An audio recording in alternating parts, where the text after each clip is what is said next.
Hello, Business 630. This is Professor Hassey. It's the end of week number 4, and finally, Professor Hassey has got his video act together, and we're talking about capital budget risk analysis this week, and it's quite an involved discussion. This video will be very helpful to many of you because it's probably been a while since you've done this analysis or ever done this analysis. But what we're trying to do here is trying to determine whether the return of the purchase of an asset is the return on that asset viable based on the return of investment over the lifespan of the asset? And how risky is that analysis? And that's what we're doing here. This is chapters 9, 10, and 11. This is the subject of your case number 2. And speaking of case number 2 is now posted to Blackboard. It is not due until Friday, July 15th. So today is July 4th, Independence Day. Happy Independence Day. So you have over a week to do this work, July 15th. So it's due. You have almost 2 weeks to do this work posted to Blackboard. Whereas case number 1 was an APA formatted paper. And by the way, the grades have been posted to Blackboard. This is a spreadsheet format. All spreadsheet is your work. All you need to do is turn in your spreadsheet. I have attached a template for that spreadsheet. All you have to do is download this spreadsheet and fill in the spreadsheet. Also, you have to do the calculations, the formulas, and we'll be reviewing a similar case or a similar group today in our video. But you are to hand in this worksheet. So if you use Apple numbers, you're going to have to convert that spreadsheet, this spreadsheet, to Apple numbers, and then convert it back into Excel format when you're done, so it can be posted to Blackboards. I know a couple of you do use Apple numbers. It's easy. Apple numbers let you convert or save as an Excel file into an Apple numbers, and you can do vice versa when you're done. If any of you have any problem with that, let me know. So you are to do a spreadsheet of an analysis. You don't have to do any writing. The only writing you have to do on this is to say yes or no. So we'll go back to this case study when we're all done looking at our example of a capital budget risk analysis. But that's the case you are to do this week. I've extended because of last week's me being away with some family issues, but you have more than enough time to do that. You can also come to our office hours on Wednesday on Wednesday evening if you have any questions or concerns about that. So plenty of time to do this very important part of corporate finance, how to do a risk analysis of a capital investment. So that's what we're doing here. If you go to week 4, in the week number 4 file folder is a lecture video spreadsheet analysis, a sample of the work that you are to do a little bit differently, but it's basically very similar to the work you're doing in case number 2. The main difference is naturally the numbers and the length of time of the analysis. So let's take a look at this spreadsheet, because this highlights the middle part of our corporate finance course. A way to what we're going to do is determine these number crunching of determining return on investment and risk, and then we talk about strategy and what it tells us about corporate strategy next week.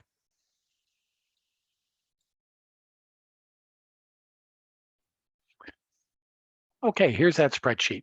Now, if you want to download this file and follow along with me through the video, that is a good way of doing this. If not, you can just see how I does this. And once we're done with this, I will repost this file with the correct answers in one tab so you can see how we did this. So again, this is the capital budgeting process where we determine an asset investment with a depreciable life. The depreciable life will determine the life of that investment. We have to determine the cash flow generated by that investment to determine net income, operating revenues and expenses, taxes, and net cash flow. taking into account depreciation, working capital, and salvage value, all determining the net cash flow being generated off the asset. Then once we have that net cash flow, we compare that asset investment in year 0 to the return analysis, net present value, internal rate of return, profitability index, and payback, 4 key ways of determining return off an investment. And then once we determine that, then we compare that analysis to various risks. Risk based on level of output or units produced, risk based on the sensitivity or the change in certain key variables and how that affects profitability or return. This is what case 2 is about, and this is a core concept of corporate finance. And many of you probably, especially if you had me before, have studied this in other finance classes, but if you have not, you need to have this under your belt as part of your MBA program. It's a key. So let's take a look at this analysis. The first thing we have to do is we have to determine what is the cost of capital of this investment. In other words, what is it costing the company to get the money together to invest in an asset? And this is called a weighted average cost of capital, which is one of the subjects of Chapter 9. And it's all based on the capital structure of the company related to the risk of the company in the market to acquire debt and equity in relationship to the market averages. And we can do that, as you all have done it already in case number 1, the cost of capital asset pricing model, cost of equity, required rate of return. You did the same thing in case 1. Here we add another layer of the cost, debt. What does it cost us for debt? So let's take a look at this example. The capital structure of this example is 60% debt to assets. Well, remember, if debt is 60%, then equity must be 40%, because we all know that assets equals debt plus equity. So if our debt is 60%, then our equity must be 40% to equal the 100% funding of assets. So that's our capital structure. That's what we base the weighted cost based on the weight of the capital structure for this example or this company. That's why I ask you to do a couple of key things in case number 1. I want you to determine the required rate of return on investment, which was the cost of equity, which we're going to do in a minute. And then I wanted you to define the capital structure of your particular company that you selected. And you all did that. In this example, we're just rounding to the nearest whole number as regard to the capital structure. So the current debt situation of this company is 9% interest rate on their debt. And we're just going to assume that their debt averages out in total to 9%. And their tax rate of their company is 30%. Well, we all know that corporate taxes, you can deduct interest expense on your corporate taxes. So to determine the after-tax cost of debt, all we need to do here is put in a formula of the 9%, 0.09 of the interest rate on the debt, and multiply that times 1 minus the tax rate of 0.3. In other words, we get a 30% deduction on our taxes at this 9%. So what is our true interest rate after taxes? Well, it's 9% times 1 minus the tax rate, or 0.7. Thus we get, get all excited here. We get a 6.3% after-tax cost of debt. Yes, they're writing a check to pay 9% interest expense, but they can deduct a portion of that on their tax returns. What's the proportion? It's based on their tax rate of 30%. So their after-tax cost of debt is 6.3. If we put that 6.3% down here,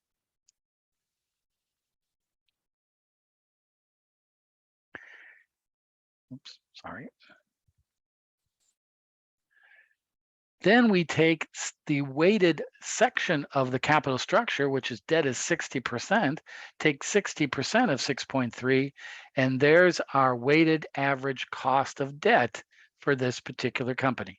3.78%. Now we determine what does it cost us for the equity. If this company wanted to issue equity to fund this asset, the current capital structure of the company is 40% for equity. So what we now do is we use the capital asset pricing model to determine our required rate of return. And this is why you did this in case number 1, to practice it. In this company here, their risk-free interest rate is 1.75. Their market premium rate is 9%. And the firm's beta is 1.25. So if we put that into an equation,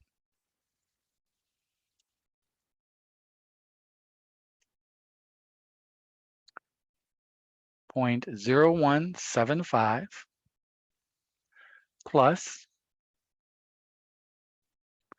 the market premium of 0.09 times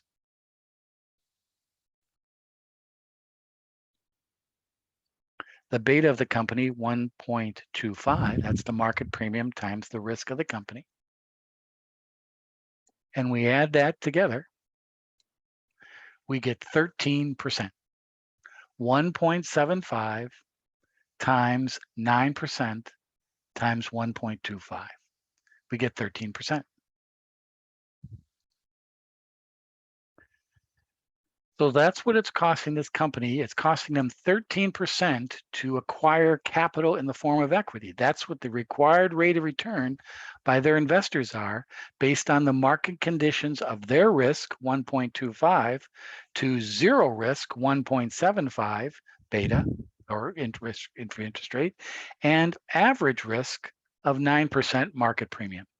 So we put that 13% down here, and we have a weighted cost of equity of 5.2%. If we add the two together, 3.78 plus 5.2, that's 8.98%. That's our total cost of capital based on the current market conditions and the current makeup of their balance sheet, capital structure. That's the risk in the market of this company, and that's what it costs them. 8.98%. That's our discount rate to be used in our return analysis, the cost of capital. Then we look at the base analysis here. This is for a 10-year project. They're investing $1 million over 10 years with a salvage value at the end of 10 years of $50,000. With a depreciation per year of $100,000. They anticipate selling 25,000 units per year over the 10 years at a selling price of $2. Their inflation rate after year 1 for the selling price is 2.5%. It's costing them $8 a unit variable cost to produce it. That's changing at an inflation rate of 2% every year. Their fixed costs are $50,000 per year. And that's changing at an annual inflation rate of 1%.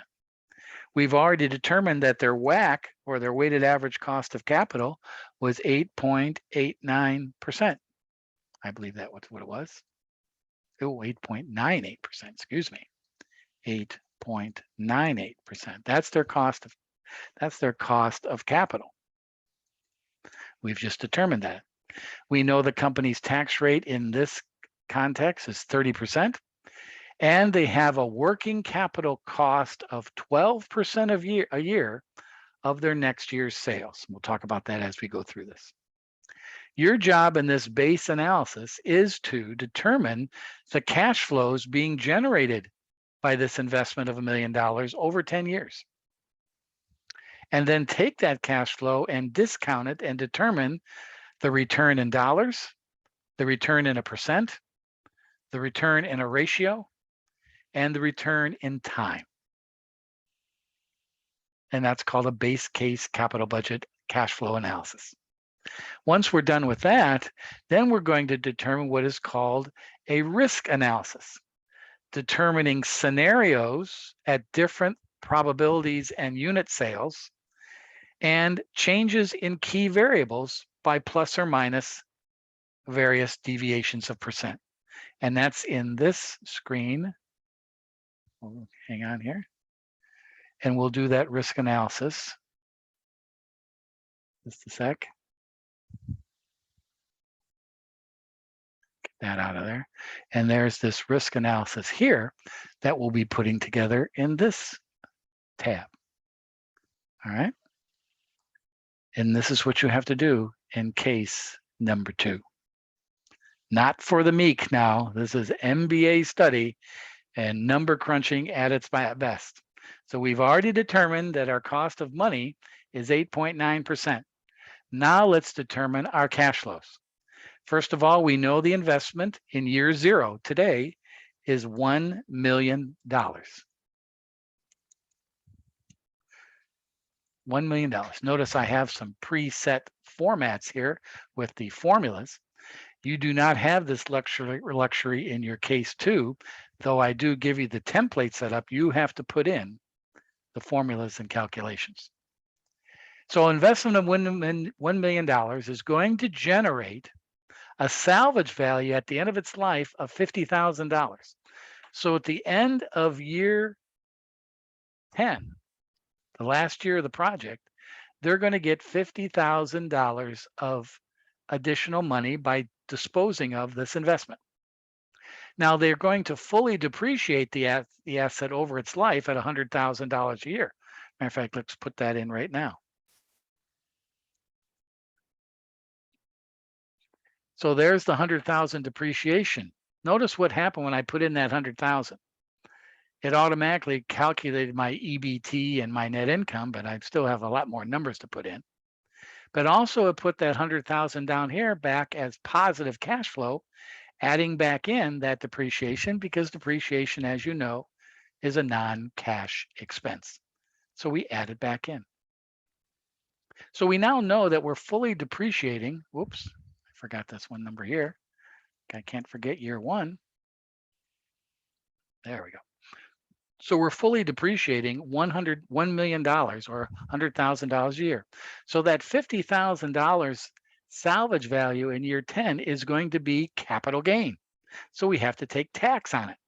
So we'll put in a formula here saying $50,000, our salvage value, is going to be multiplied times 1 minus our tax rate, 0.3. In other words, we have to pay 30% tax on that $50,000. We get to keep the rest. We get to keep 70% of 50,000. That's $35,000. So that's additional cash flow coming into this investment with the disposal of the asset at the end of its depreciable life. Why do companies do that? Even though they might fully own that asset for longer periods of time, the IRS allows you to sell and dispose of that asset at the end of its depreciable life when you no longer can depreciate it anymore. It no longer becomes a tax advantage after you fully depreciate it. So that if you dispose of it, you get some additional cash flow after taxes in that final year. So we're selling 25,000 units a year at $20 a piece. That's the assumption used in this analysis. So if we go to year 1 and type in 25,000 units times $20, there's our first year revenue of $500,000. And notice what my spreadsheet format here did automatically. It incorporates the 2.5% inflation rate every year after year 1. So we're building in inflation. Matter of fact, that's pretty low inflation compared to what's going on in the world right now. But in other words, we're going to increase the selling price after year 1 by an inflation rate of 2.5%. We're still going to sell 25,000 units every year, but we're building that inflation into our analysis. And notice over the course of 10 years, it grows quite nicely to a total return or total sales of a little bit over $5.6 million. So that's the revenue anticipated being generated off this $1 million investment. Another interesting thing to note after we do this revenue, and that's the working capital. Working capital is additional capital that you need to run your asset during the life of the asset. It could be setup costs. It could be additional receivables or inventories you have to fund. You'll eventually get all this money back, but it's additional in dollars that you spend during the life of the asset. And notice the working capital rate. It says here it's 12% of next year's sales.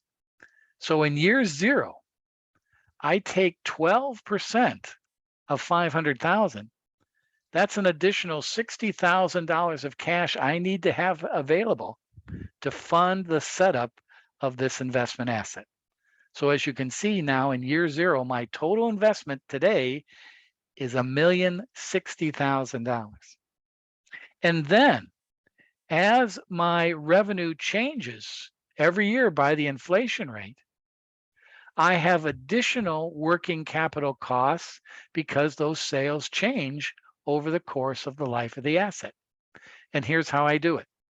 For year 1 working capital, this is net operating working capital.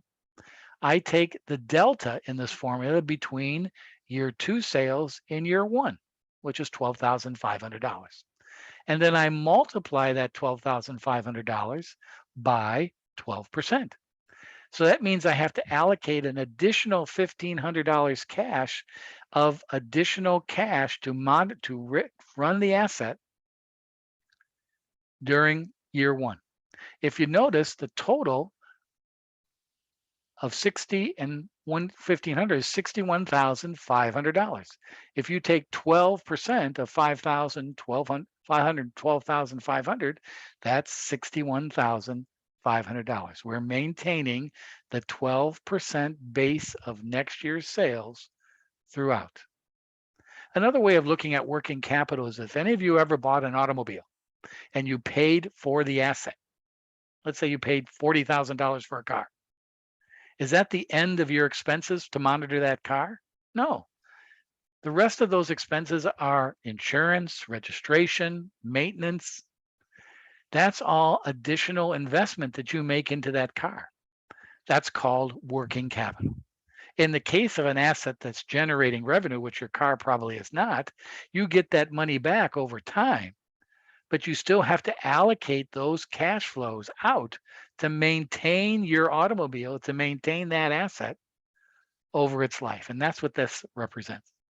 But notice what happens at the end of the project's life in year 10. There's no additional years. The project is over. So what I do in the final year now is take 12% of the final year's sale, 624,431, and I get $74,932. If I take from year 0 to year 10 and add those all up, I get 0. It's a wash. It ends up being $0 expended in this analysis. But we're properly showing dollars going out in the early years, and then all those dollars coming back when the project is over, and the working capital can be refunded back to the business as positive cash flow. Now let's look at our variable costs. We're producing 25,000 units a year at $8 a unit. So we type in year 1, variable cost, 25,000 units produced, times the $8 cost, we get $200,000.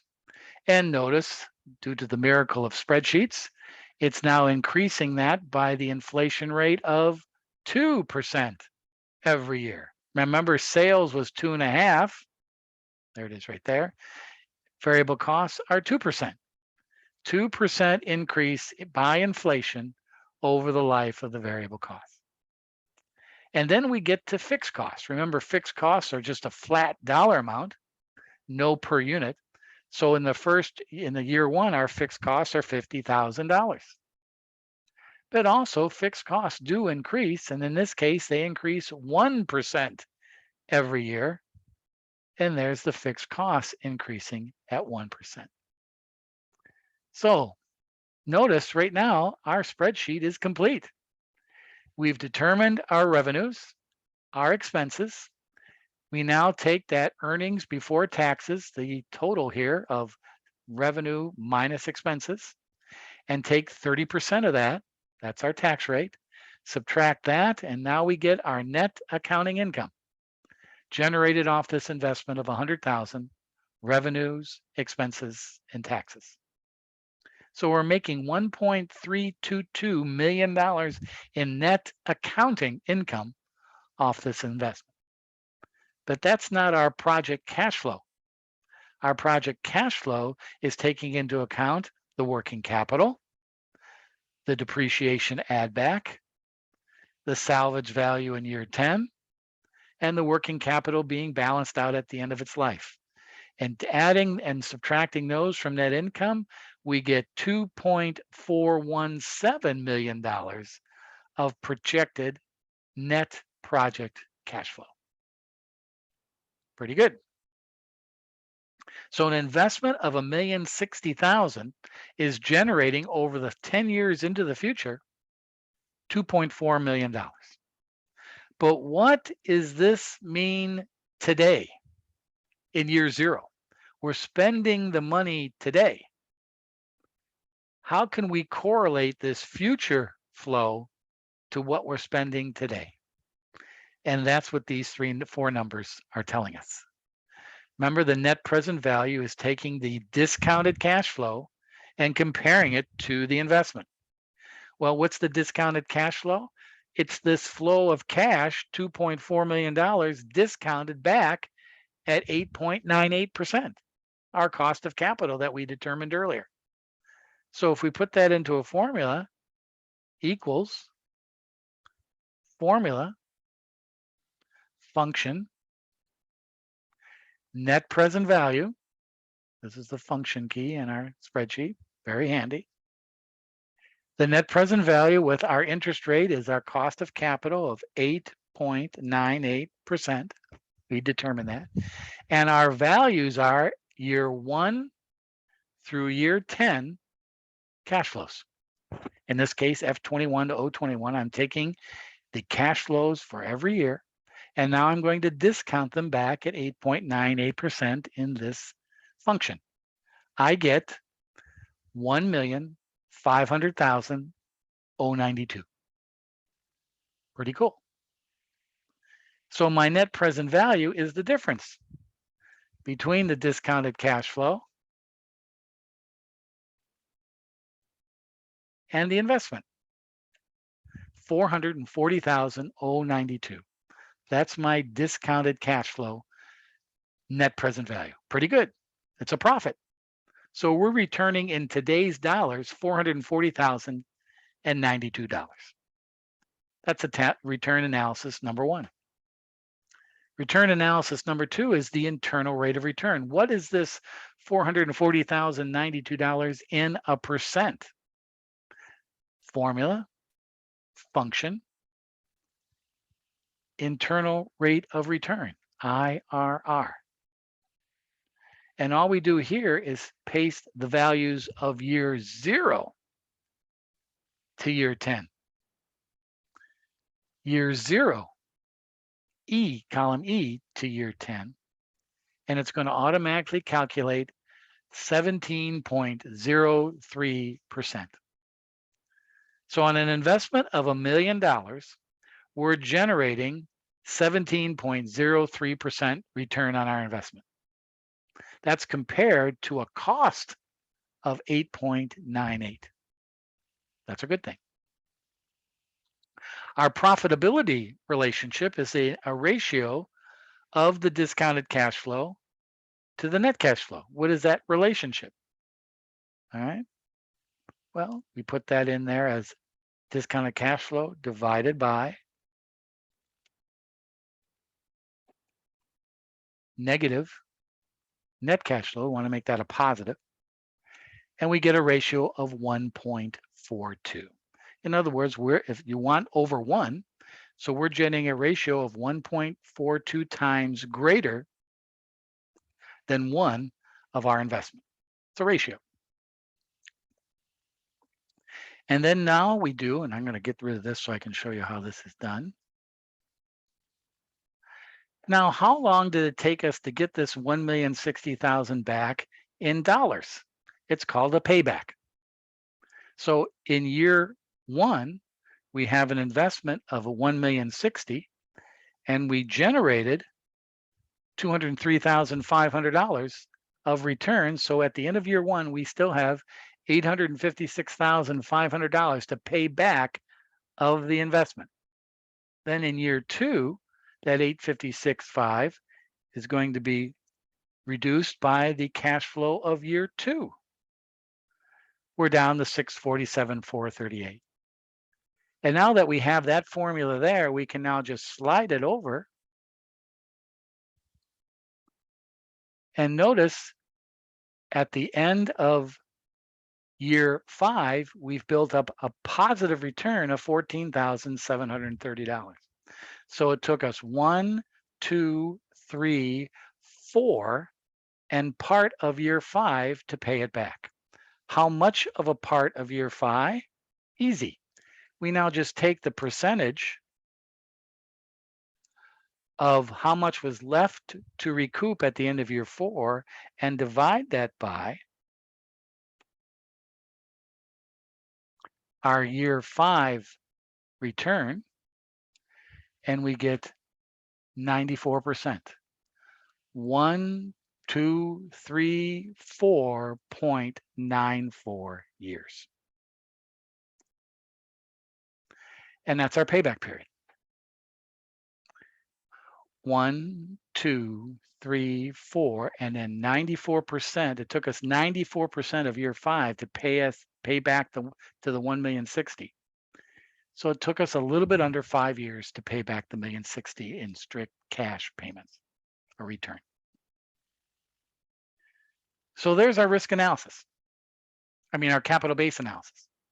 We've now determined that an investment of $1 million with these variables is going to generate a dollar return of $440,092, and percentage return of a little bit over 17%, a ratio return of 1.42 to 1, and pay back the money in a little bit less than half the time, 4.94 years. That's our base case analysis.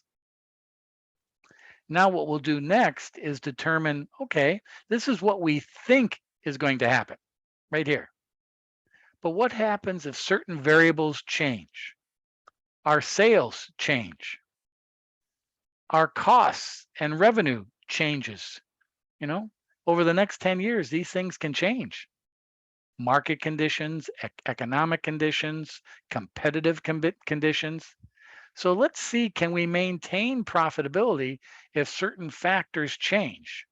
And that's the risk analysis.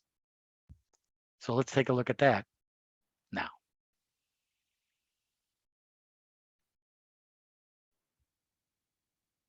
Okay, so let's look what we've done. The core of any financial management system is naturally the definition of finance is maximize shareholder value. Maximize the return to investors of your company. How do you test and make sure that is happening? One of the ways is, are you getting an adequate return on the investment of asset dollars in the market conditions that you're functioning? And that's what this is all about. So here's a problem where we had an asset investment of $1 million with a depreciable life of 10 years. We determined the revenues and expenses, sales, variable cost, fixed cost, depreciation, taxes.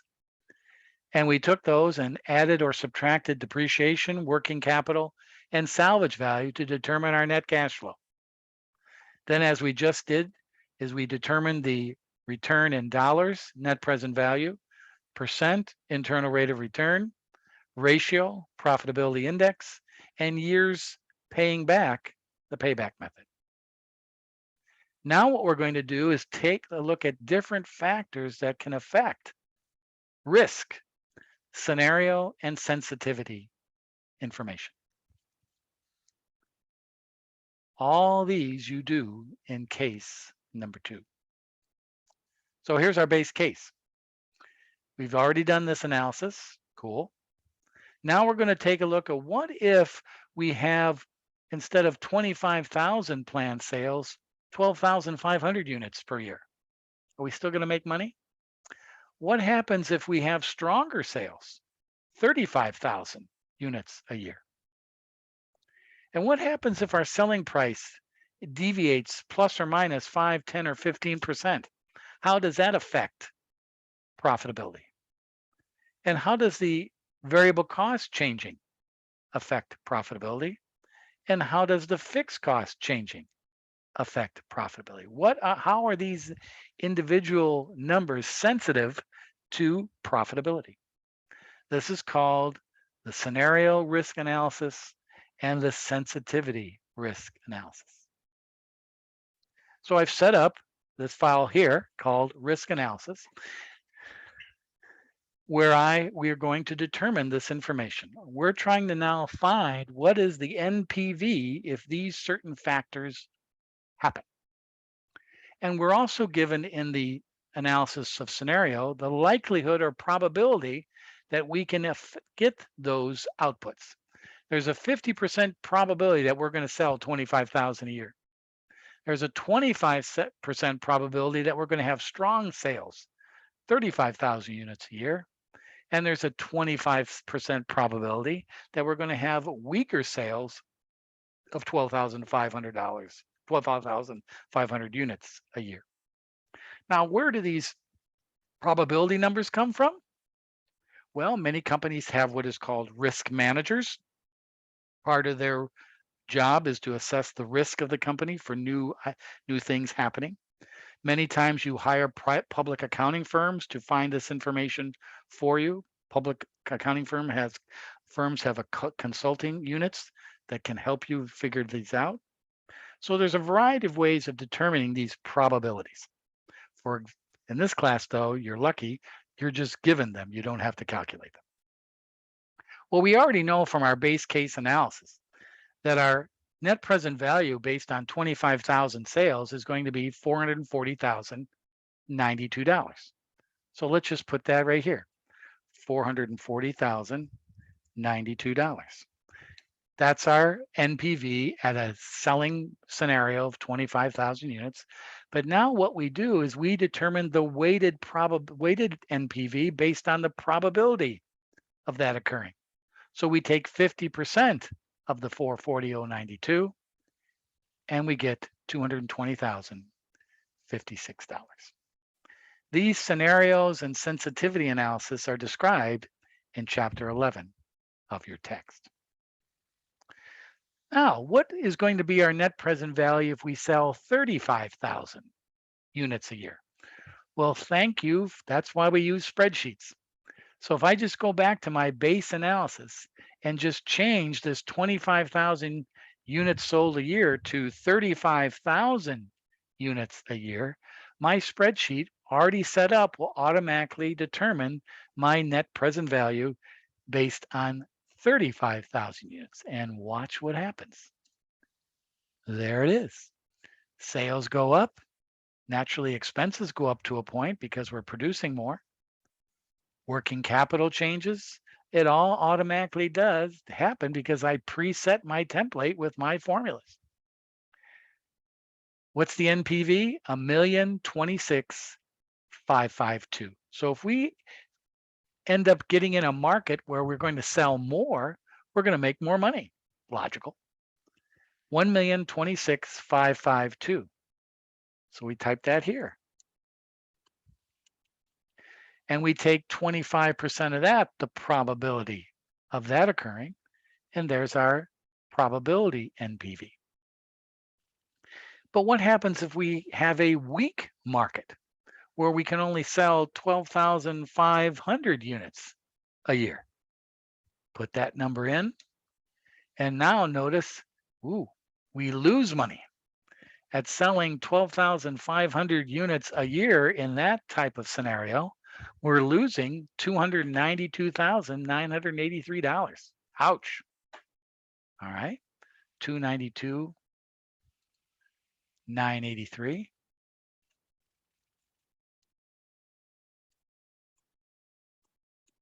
Put that in as a negative. And that's 25% of that is negative 73. So now we're determining the NPV at these different output levels. And then now it's weighting those by the probability. But notice what happens when we take the entire weighted numbers, it is still $403,438. Taking into account the probabilities of 50, 25, and 25 at those different scenarios, we're still making over $400,000, including the risk of perhaps having those down periods. But another good example of this is also it tells you if all of a sudden during the course of this project you start dipping down to 12,500 units, you know you're going to start losing money. So that gives you an idea what your breaking point is. If you start dipping and you see your markets dropping towards 12.5, you better be on the aware of that to maybe fix that or be prepared for that happening. This is exactly what happened during 2020 and 21, the pandemic. All of a sudden, companies' outputs and sales dropped dramatically, but they knew some products were going to keep making money where other products didn't. And that's why some companies survived and some didn't. So that's what is called the scenario analysis. Even though they have these three different types of scenarios, they're still averaging a pretty good, nice profit. Now, the sensitivity analysis is a little bit different. It takes the base analysis of 25,000 units, and that stays the same,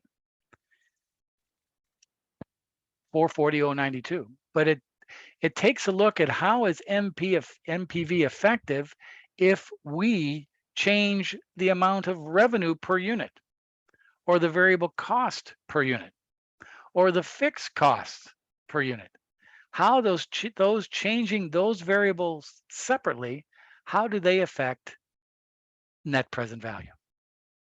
And that's what we're doing in this analysis, determining the net present value of reducing selling price per unit by 15%, by 10%, by 5%. Zero naturally is still 440,092. 440,092. 440,092. That stays the same. That's our NPV at the original base analysis. But what happens if we change a variety of these different variables? But they're called sensitive because you just change them independently of the other two.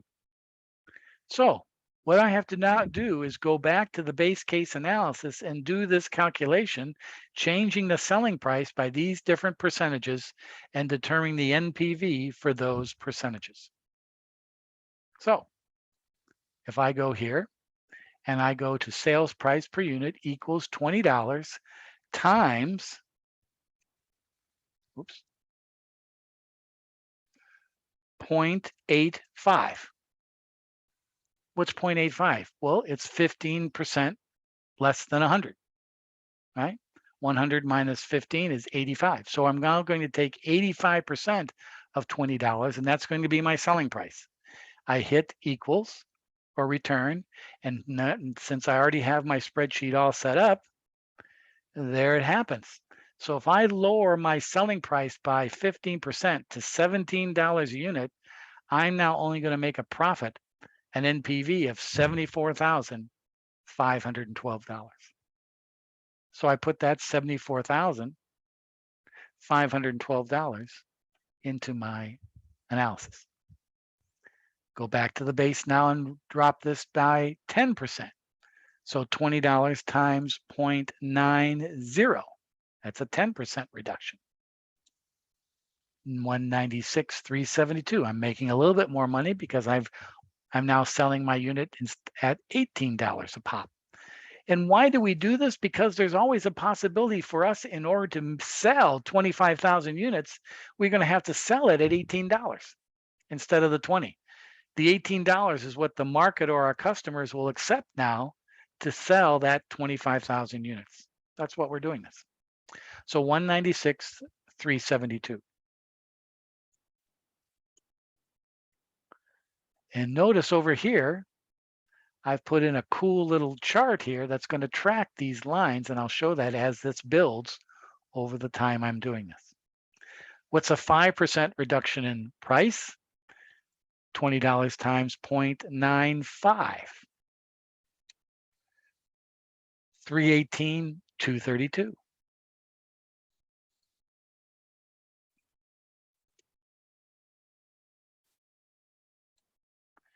And there we have that.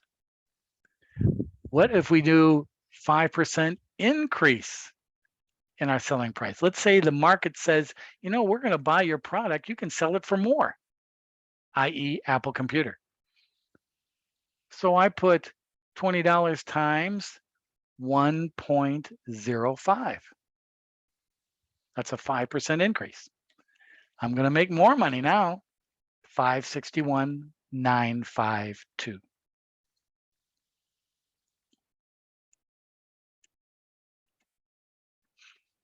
A 10% increase in my selling price. Nice. 1.1. 683,812.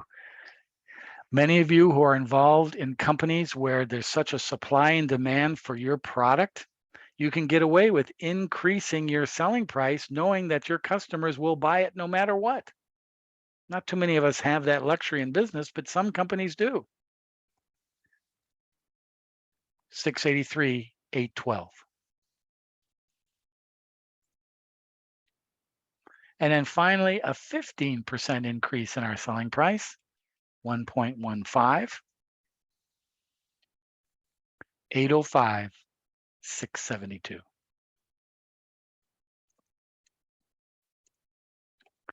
So there we have it. We've just determined the various net present value or profitability if we sell our product at different changes to our selling price.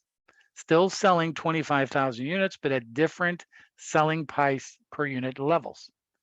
And here's the scope. It goes from 74,512 to 805,672. That's a range of 731,000. And that range is the slope of this line. The steeper the slope, the more money we're making. So we're just building a line to show that range here. A lot of people like to see this in charts. So now we've done the first phase of our sensitivity analysis, selling price per unit. Now go back to our base case analysis and put everything back the way it was, $20 a unit. There's our 440,092.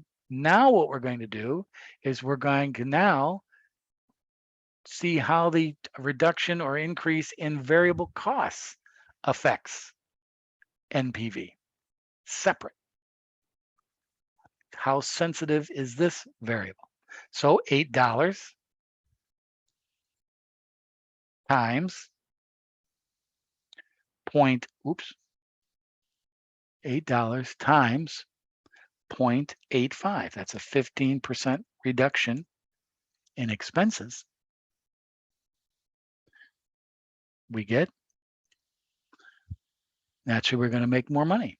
585, 750. So if we reduce our variable costs by 15%, we make 585, 750. Notice we're not changing any other variables. We go back to the original amount of revenue. We're just changing the variable cost. That's why it's called sensitivity. That's how sensitive is an individual change to a variable.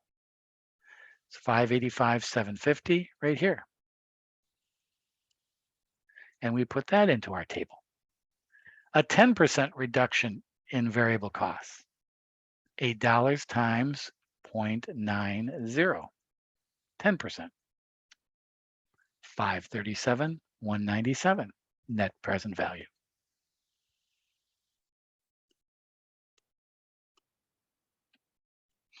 And now our line begins to show for this line. Notice it's an expense, so it's going the other way. And now a 5% reduction in our cost of variable, 0.95. See the pattern of get the feel of this? Our net present value is now 488,645. The key is setting up your spreadsheet accordingly. And that's what you have to be concerned yourself with when you set up case 2. Make sure you have the formula set up just like I did in my example here. That's why I'm giving you this video to follow along. But hopefully a lot of you have experience with some spreadsheets that you can adapt to this very quickly. If not, that's why we have this video. All right, so let's go back. So notice our line now. Now we got a 5% increase in variable costs. So that's $8 times 1.05, 391, 541. So we start making less money because why? Our variable costs are going up. 391, 540.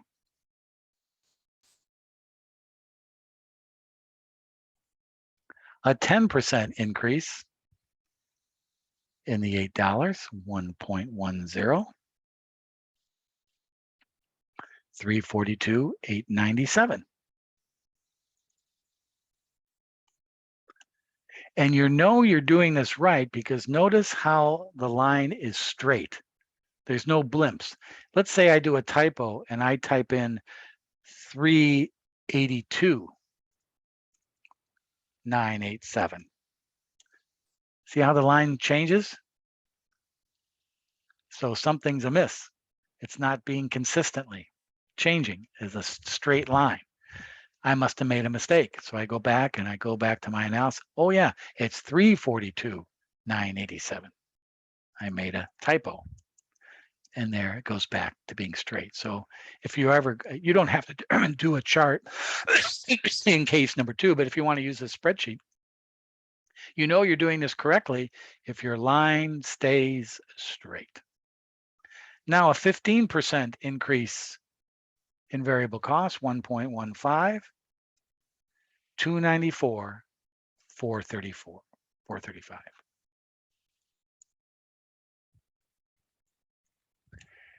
And there we have it. Notice here, the line is decreasing. Instead of increasing with revenue, the deviations make the line go down, and the range is only from top to bottom 291, 315. So the range, that means it's not as sensitive, but it still occurs. Naturally, the greatest sensitivity is in your revenue line because that's the bigger number. But it gives you an idea how sensitive and how the steepness of the slope affects variable costs. So now let's do fixed costs. So we go back and make sure we go put this back to $8. And we go back to our original base case. There it is, 440,092. And now let's change 50,000 by our deviations. That's our fixed cost. So 50,000 times 0.85. We get 42,500. And because now I did this purposely because remember when I just typed in $50,000 here and then I did it across, I didn't do like I did in these other lines where I deal it from over here.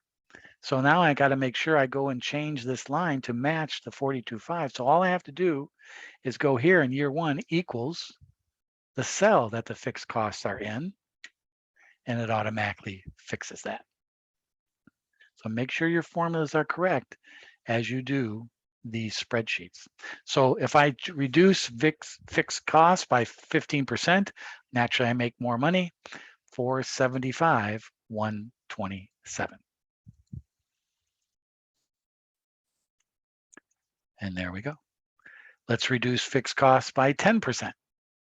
50,000 times 0.9, 463, 449. And now my line begins to appear magically. And then a 5% reduction in fixed costs, 0.95, 451, 771. There we have it. Again, as you probably can see, because this line is not as steep as variable costs, the deltas are not that large. They still go down. There are still changes, but not as drastic. A 5% increase in fixed costs now. 1.05. Actually, we're going to make less money, 428, 414.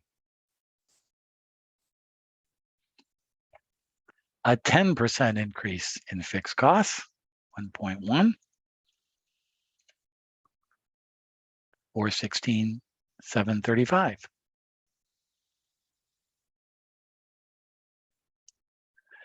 And then finally, a 15% increase in our fixed costs, 405,057.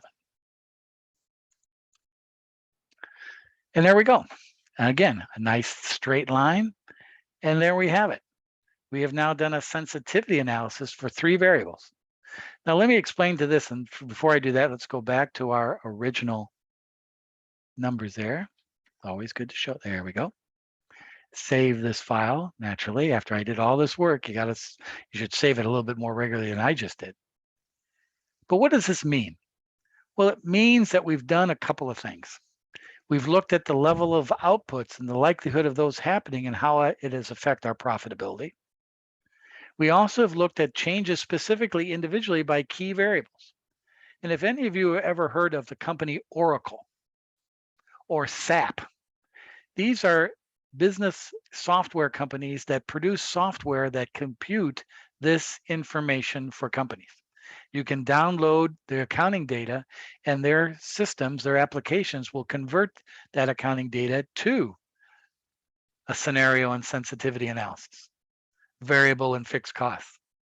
That's why a lot of companies do business with Oracle and SAP. Oracle is in San Jose, California, Larry Ellison's company, if any of you know that. And SAP is located in Europe, Germany.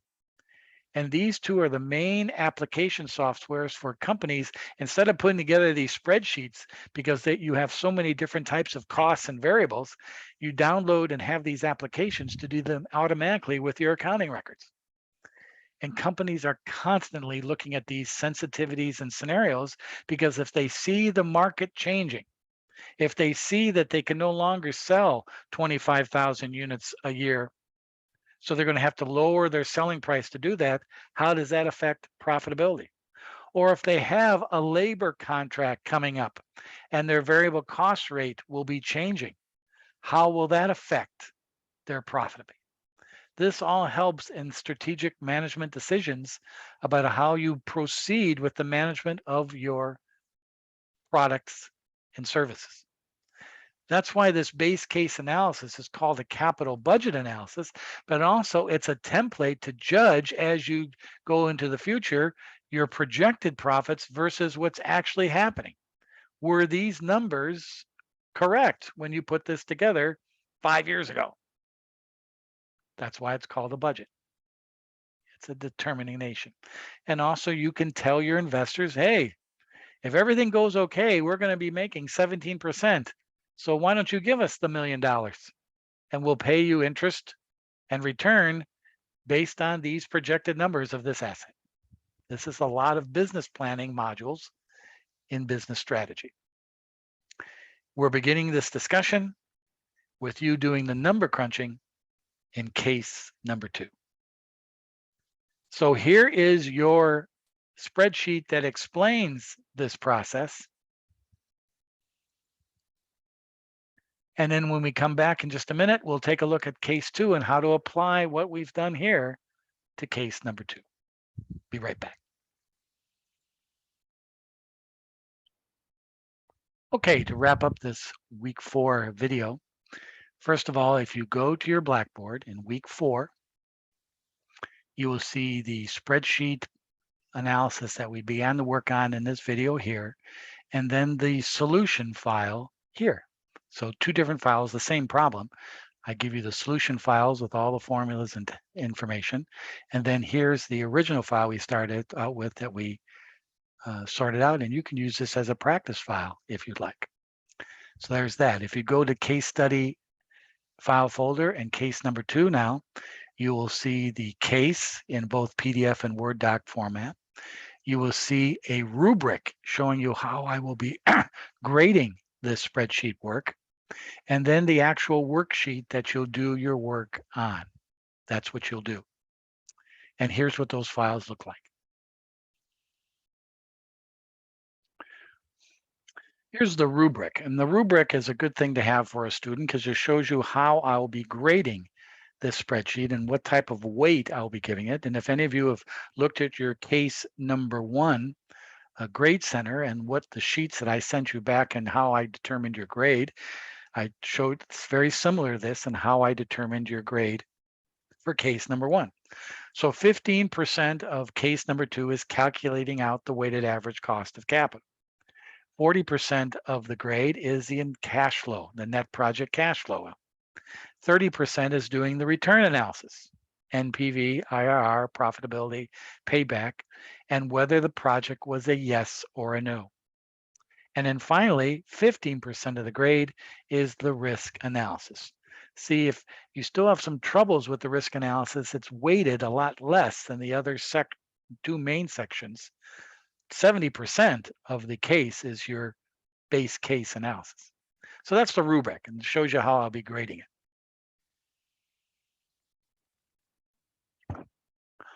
And here's the case. All right, you do a capital budget risk analysis, determining net present value, internal rate of return, profitability index, and payback, and whether this project is feasible. And the only thing you have to tell me after you get through this whole analysis is it a simple yes or no of whether this is a valid project to go ahead with. Here are your inputs to do your analysis. How to determine the WACC, your debt to assets relationship, your capital structure, interest rate on debt, risk-free rate, market premium rate, and the company's beta. Now you can do the WACC. Here's your base case analysis information. The investment over how many years, depreciation per year, salvage value, working capital percentage, inflation rates, tax rate, units sold, selling price, fixed costs, and manufacturing costs. Here are your scenario and sensitivity variables. Fairly similar to what we just did, but a little different as well. All right, so that's the case. And then you turn it into this. This is the spreadsheet I provided you to do case 2 on, the worksheet. It's in 3 tabs, very similar to the review file we just did. You just have to fill in the numbers and do the calculations. That's your task. But I give you all the formats, which saves you a lot of time. But remember, you have till July 15th to do all this work. So here's your WACC page to determine the cost of capital. Here's your capital budget, and I already put in the variables. You now have to complete the rest. You have to determine yes or no, is this a viable investment, and fill in discounted cash flow, NPV, and the rest, just like we just did on our sample. But you notice there's no formulas here. You have to do that. And then once you do this base case, here's the risk analysis. Now, the good thing about this is I left the graph here. So as you find your sensitivity NPVs, this will populate over here. So you can see that there's going to be a straight line and see how if you're doing it correctly. Here's your scenario. And I've included the formulas here to determine the after probability, but you have to determine the NPV at these various output levels and probabilities. The range formulas also are here. So the good thing about this analysis is as you populate this and come up with the NPVs, this will automatically occur. So you do the risk analysis after you do the capital budget analysis and the WACC. And again, the problem we did today, that's in week 4, is the exact way of doing this. The numbers are a little bit different. The time period is a little bit different, but that should help you put this together. The key thing about this is to be able to put the numbers together and have and understand what it tells you. And we're going to talk more about that in week 5. But this is your task for the next 2 weeks, basically. From today to July 15th, put this together. And then we'll also, during this period, also talk about other things in week 5 and 6. All right, everybody, this should help you. Sorry I was late, but this is a good start. You got plenty of time. Any questions, you know where to find me. Have a great rest of the holiday weekend, and we'll talk to you in week 5 video in a couple of days. Until then, adios.